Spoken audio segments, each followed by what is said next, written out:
macam-macam penderitaan emak-emak menjelang lebaran. Gara-gara ART pulang nih, semua kerjaan jadi kita yang kerjain sendiri. Jadi kudu cuci piring, jadi kudu nyuci, jadi kudu masak, jadi kudu nemenin kencan juga nih sama kang kebon sebelah rumah. Bun, sahur yuk. Ayam bunda kan lagi dapet, nyatu. Oh gitu, ya udah deh, ayam kita masakin tetangga sebelah aja deh, mumpung suaminya keluar kota. Maksud?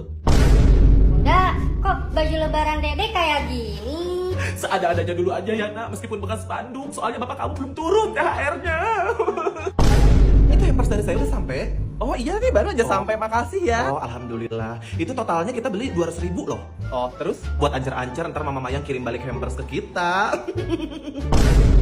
Assalamualaikum. Waalaikumsalam.